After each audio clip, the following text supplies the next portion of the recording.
The Madden 25 franchise deep dive is here, so we're going to break it down. They also included the presentation information in this deep dive as well, so we kind of got a 2-for-1. And it looks like a lot of important changes this year, especially on the presentation side, which has been much needed in the game. Now, if you are new to the channel and you don't want to miss out on any of the other Madden 25 deep dives or gameplay videos that's going to be dropping soon, make sure to subscribe and turn the bell icon on so you don't miss those videos when they drop. I'd like to get to 600k subs before the release of this game, so if everybody watching just subscribed, we could hit that number in a few days. We're almost there. So just like every other deep dive that they have put out lately, they put a trailer on their YouTube channel, but they also put a blog on their website that goes much more in detail, and that's what I'm going to break down in this video while the trailer plays on screen.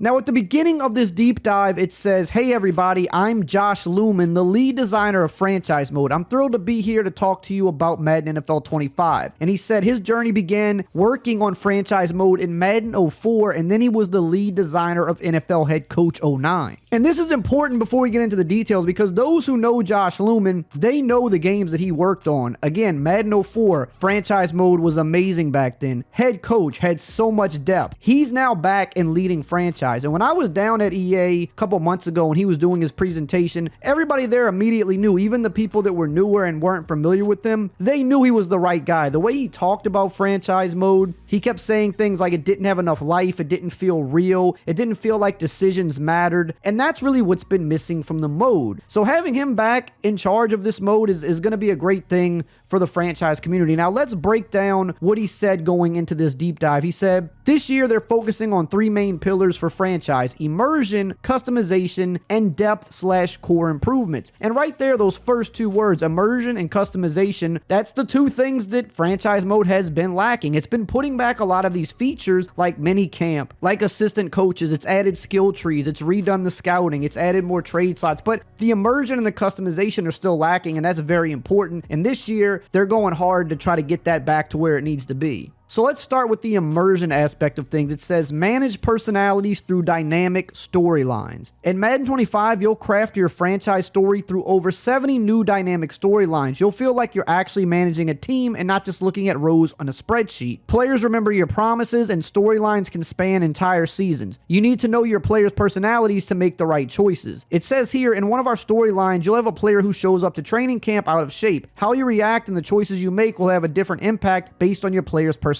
type. Push the right buttons, you'll motivate him to play better than he normally would for the first 3 weeks of the season. Say the wrong thing and he'll start the year out of shape. It also says we're recreating as many situations from real life as we can, so you'll even be given the choice to sit your rookie quarterback for the entire year to develop him like Patrick Mahomes did. If you can commit to that and be patient, the reward he'll receive at the end of the first year will set him up for success moving forward. Now, in all of the storylines, your choices will have a big impact, especially when it depends on the personality types of your players. There aren't any dynamic storylines where your choice doesn't matter, and making the right decision could change the entire narrative of how your team performs on and off the field. These dynamic storylines occur in new environments like team meeting room, coach's office, press conferences, and practice sidelines. These storylines will be at the forefront during intense contract extension negotiations and trade demands. You'll influence offseason workouts and help players through slumps or historic seasons. Now, a key point there is trade demands. Now, people can demand trades again, which is pretty cool. That's the type of stuff we need in the mode. Moving on here to breakout storylines. In Madden 25, breakout storylines have been completely revamped for more variety, freedom, and risk-reward dynamics. Players can experience multiple paths and outcomes that are positive or negative, lasting from 1 week to several. One path involves consulting with offensive and defensive coordinators to set weekly goals for breakout players, with a chance for a double or nothing opportunity to extend the storyline. Another allows choosing the difficulty of goals, with harder challenges offering greater rewards like multiple development slots, XP boosts, or permanent attribute upgrades. Instant development upgrades are possible following strong performances, with the chance for further progression. Players can also choose a passive or aggressive approach after strong performances, balancing the risk and reward. A long-term variant inspired by players like Isaiah Pacheco and Puka Nacua allows sustained success to turn normal or star players into X factors. These revamped storylines aim to add significant immersion and variation to the mode. Now, one thing I really like there is how you can have a super breakout player really early in their career. Puka Nacua last year is the perfect example of this. You know, halfway through the season, he was going so crazy, it was quite clear that he was already one of the better receivers in the NFL. It just was what it was. And now that can happen in the game. If you have a guy like that, he can upgrade to X Factor much faster. Moving on here, it says experience the new NFL draft. Now, this is definitely one of the more notable changes for the mode. It's one of the areas that needed a big facelift, and it finally got it. It says your authentic draft experience starts when Roger Goodell takes the stage. The draft environment is dynamic with the draft board updating in real time. After selections are made, you'll witness the iconic moment of your draft pick walking across stage, holding up their new jersey, or receiving the life-changing call from home. There's also a brand new prospect board that makes drafting players easier and more intuitive than ever before, while draft grades give you immediate feedback on your pick. So that's cool. You get immediate draft grades. Love that. It says this level of authenticity is something we're incredibly excited to bring you, and that authenticity doesn't end on draft night. It also extends beyond the draft and onto the gridiron. We've made significant changes to how gear and equipment are assigned to draft prospects, meaning you'll notice the superstars of tomorrow and all of the new gear and updated equipment and looking more authentic than ever. That has been one of the biggest complaints lately in franchise mode, is that the generic rookies that would get drafted, they would usually, I think, all be wearing kind of the same stuff, and it would be very old, outdated gear, and it just would not look like current NFL players. They're wearing these old helmets. They don't even have gloves on, I think, a lot of the times. It just doesn't look like what an NFL player looks like. So I'm glad that they updated that, because that has been a pain point for a lot of people. Moving on to the Prospect Hub, it says to reduce friction in the scouting and drafting process, we've completely redesigned the Prospect Hub in Madden 25. Previously, in order to see a prospect's athletic grades or physical measurables, you would have to go all the way into their player card. This year, we've brought all that information forward into a more familiar spreadsheet format, and you'll now be able to view and sort all prospects by their region, attributes, physical grades, as well as both combine and pro day data. Whether you're searching for a wide receiver that ran the fastest 40-yard dash or a cornerback that has the highest man coverage grade, you can do that quickly and efficiently. So now, finally, you can sort all of this stuff. I mean, this is just going to save so much time for a lot of people. Moving on here to Franchise Central, your new home base in franchise. Franchise mode introduces Franchise Central, a new home base for all your key information. This updated league creation flow simplifies selecting league type and roster, while the team select screen now includes expanded rankings, top players, and roster details. A new personal message system offers smart suggestions from characters within your organization, including trade targets, free agent signings, and injury updates. The new top stories section delivers breaking news, visual stories, and instant reactions to your choices, focusing on season matchup, game recaps, and player performance narratives. Franchise Central provides easy access to standings and matchups with insights to your opponent's stats and top players. During bye weeks and after the season, it offers information on team rankings, needs, and draft prospects. Multi-user connected franchises allow others to see your choices and activity. So basically a whole new UI for franchise, a little bit easier of a streamline, and hopefully the stories thing is better, because it just feels like in the past that's not really been that great. Hopefully that is actually a little bit more immersive now. Moving on to customization. Yes, we have Team Builder. We got it in college football. It was announced for Madden. We can finally create real teams in Madden again. And honestly, this is going to be the best creation Madden has ever had, because Madden never had a team builder. They had Create a Team, but they never had a team builder like college did, where you can upload your own logos. So this is going to really be the best customization that a Madden game has ever had in terms of teams. It says in Madden 25, you'll be able to design your own team from the ground up using a suite of customization tools available on the Team Builder website. You could create and upload your own logos, personalize your uniforms, home way and alternates, personalize your helmets, your stadium on-field logos, and you can even build your custom rosters as well. So you can make a completely fictional roster on the Team Builder website, which is going to be amazing for this game. It says you can import up to 32 Team Builder teams into a franchise, so you can literally create an entire new league. I know people are going to go crazy with that, and that's something we should have been had. Thankfully, we finally have it now. I'm not going to complain now that it's here, but man, it feels like we should have had this a long time ago, but I'm glad we got it now. And of course, you can also share your creations with others. You can download other people's teams, so that's going to be cool. And it says here that it is only available, of course, on the newer systems and PC. You do need an internet connection and an EA account to use this, though. Moving on here, it says take advantage of core depth improvements, starting with team and rookie records. Whether it's the history you're making or the history you're rewriting, it's a massive part of franchise. Madden 25 features over 1,400 new records to be broken within franchise mode. Previously, there were only records across the entire NFL for career, season, and game. Now, every NFL team will have their own specific game, season, and career records specific to them, and in addition, will also have rookie game and rookie season awards as well. Up next, we've got roster AI and progression. In Madden 25, AI operates like savvy front offices, focusing on extending contracts of young core talent and waiting for the offseason to decide on veterans and depth players. During the NFL draft, teams prioritize long-term roster improvements over immediate needs. Refined player progression ensures older players regress physically while younger stars get more opportunities. You'll no longer see Derrick Henry get faster at 31 or 32 years old,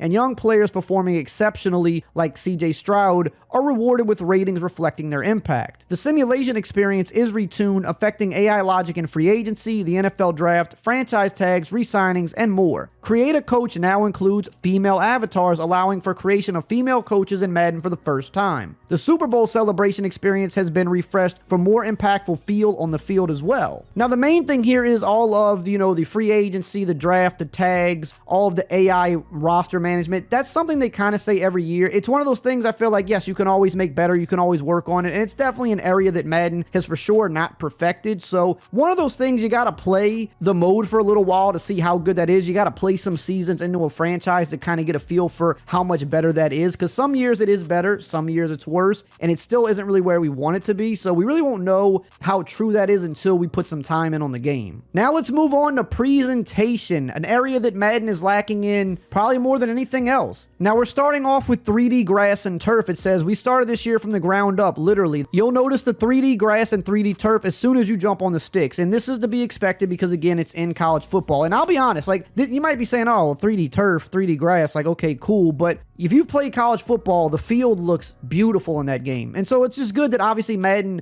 is going to take this as well, right? If you got the grass for college, obviously Madden was going to do that this year as well. College just came out first, but it actually does make a difference. It makes the game look a lot prettier, I guess you could say, for lack of a better word. It makes it look more real. So I like that we're getting that in Madden as well. Moving on here to the lab, it says the lab is your new home for practice mode and mini games. Practice mode is the most frequented environment in our game, so we owed it to you to make it as visually immersive as possible. And yes, the practice field is new. I got to take a look at it. Looks a lot better. I mean, it doesn't look a whole world different, but it definitely looks better. You got fans in the stands and stuff. Now, it looks like a real practice facility, which definitely adds to the game a little bit in my opinion. It says here that they also finally added the Gillette Stadium update, which now includes the largest outdoor curved radius screen at a sports venue in history. So Pats fans, you do have the updated stadium. We did know about that a couple months back, but they're just reiterating it here. They also talk about the shadows and the lighting. In-game stadium lighting is more accurate than ever before. You'll notice realistic shadows on the field, making the game pop visually in a way we haven't seen yet. Again, if you've been on college football, the lighting in that game is beautiful, and it's been solid in Madden as well. I mean, it hasn't been bad. That's one of the things Frostbite does well is lighting, but it's just getting even better this year, so we'll definitely take that. Anything that makes the game look better, I'm all for that. Depth of field and motion blur. Now, I know some people are on the fence about this. I think it makes the game look better. I know not everybody's crazy about it, but basically for faster players more than anything, motion blur is going to kind of enhance the sense of speed in game. Player and coach likeness. It says in Madden 25, more of the NFL's rookies and rising stars will have accurate in-game likeness at launch than ever before. Now, this is something that should just be a given. Like, you're going to obviously have to put player likeness in the game. That's kind of a standard, but I went and looked at this myself when I was able to play the game, because that's kind of one of the nerdy things I do. I like to see who got their updated likeness, what rookies are in the game. And I was actually super surprised how many people not only had their likeness in the game finally, a lot of second and third year players, but how many rookies were in the game already. But I think they do have like a slightly new system now that allows them to produce these face scans much faster. And when I was looking at the game, I was so surprised at how many rookies were already in and how many guys from last year and the year before that were still lacking were in. I got a long list of them, and that's one of the videos I'm going to make when the game comes out, just showing how many people actually have likeness in the game now, which again, it should be a given, but just going off of years past, it's been lacking a little bit, but this year they've gotten a lot more in the game, which is good to see. Moving on to uniforms here, it says last season Nike updated the uniform and we followed suit. This season they're getting more polished. We tuned all 420 uniform loadouts in Madden 25 through lighting conditions to make sure they look better than ever. Texans fans, your new uniforms will be in the game at launch, as well as 20 plus other new uniforms unveiled last season. It also throws a slight mention of superstar mode in here, saying that you'll be able to customize the superstar player with more depth. We'll have tattoos, more custom faces, and more facial hair options. Now, we're going to learn more about that when they deep dive on superstar, but this is kind of part of the presentation because the art guy handles a lot of this, so they included it here. So it's good to know. Superstar players, you can finally put tattoos after all these years. Got more beard options because the ones they had before weren't really many of them, so that's good that they're giving us more things to customize with. Now, Now, the next part of the blog talks about audio for a brief second, and it's mainly the music in the game. And if you've noticed in the last 5 or so years, the music has kind of gotten predictable. It's been kind of the same old type of stuff. Well, they're kind of like redoing that this year a little bit. And it says when you proceed to the main menu, you'll hear a soundtrack composed of 33 songs from various genres that were curated to create a house party vibe. That's what they said. But notice they said multiple genres, because really it's been a lot of like rap and hip hop lately in the game. And like, that's cool. I mean, that's my favorite genre of music, but you should have a balance, and the older games had a better balance. It says here that they also included 34 classic tracks as stadium music, some of which was brought back from previous Madden games. It said prepare for nostalgia when the Hives and their song Tick Tick Boom transport you back to Madden 08. So they're putting some of those old classic songs back. So we might have like, you know, the Good Charlotte Anthem song in here, things like that, for example. Don't know for sure, but it seems like they're trying to create that vibe of like the good days, I guess you could say, the old Madden game. Like they're giving us more customization now. They're bringing stuff to franchise mode that we want. They're giving us the old music. You know, I like the direction. I like where their head is at here. They're kind of trying to restore the feeling of when more people felt like Madden was more fun and enjoyable. So I like where they're going with this. And to move on from that, we've got new commentary teams, which most of you have probably heard about at this point. And it says we're thrilled to be introducing 2 new commentary teams. We've got Mike Tirico and Greg Olson as one team, and then we've got Kate Scott and Brock Heward as the other team. It says each team recorded 195 plus hours of content, and they're going to continue adding content after launch, which is good. Also, Charles Davis and Brandon Gaudin will still be an option in the game, though I doubt most people are going to choose them because they're tired of hearing them. Moving on here to more audio related stuff, it says on the field we're using 500 plus new audio samples for things like exertions, grunts, tackles, and collisions at the line of scrimmage. And when I played, I mean, that did kind of stand out. Like when the audio is better and it's new, it stands out quick because you hear it every play. But it also says in the stands, the crowd audio now includes ESPN crowd recordings captured at Monday Night Football games. Additionally, we supplemented those assets with crowd audio from NFL films. So another area that was lacking in this game, and you notice it even more when you play college football because the crowd is so much better there audio wise, they're bringing Madden kind of up to that level as well, which is huge. And that's not where the presentation stops here. It says stories of the NFL. It says storytelling begins pregame, where we now get the perspective of 3 different commentary teams. Among the visual updates are new on-field shots of NFL stars warming up, accompanied by various stat banners. It says we've expanded our storytelling when the offense takes the field by using highlight packages to set the scene as our commentators speak about a positive or negative performance by a player or team. When you get halfway through a season in franchise or superstar, the storytelling expands further as you begin seeing banners about stat rankings and award projections. This is all good stuff. This is what the old games had. This is what we need. It says sometimes a highlight package can tell a story all on its own. Much like an NFL broadcast, the end of the first and third quarters are now paired with slow motion highlights and reactions from head coaches. And then it also says breaking an NFL record is a huge story, and we now show on-field celebrations with a custom banner followed by a replay of the record-breaking moment. Again, presentation, immersion. These are the things we need, and I'm glad to see they're doing it. They also have finally added defensive team celebrations. I'm not sure what took so long on this one, but we got it. It says after a fumble or interception that ends on the field of play, you'll see defenders begin racing towards the nearest end zone to celebrate as a team. Moving on here to Super Bowl outcomes, and it says here that they've changed the post-game experience to include branching outcomes. For example, in Superstar, if you dominate the game and win the Super Bowl MVP award, your created player will be front and center raising the Lombardi Trophy. But if your created player doesn't earn the Super Bowl MVP award after a win, you'll still be on the podium, but more in the background. And it says Roger Goodell is now the one handing over the trophy to the winning team, but if you lose the game, our branching flow means you won't even see this part of the presentation. And then it says finally the foundation of this entire sequence is our new Super Bowl theme song with a variation that plays based on whether you won or lost the game. So let me know what you think about that news below, and if you want to know everything about Madden 25 gameplay that we just found out, make sure you check out this important video right here on the screen.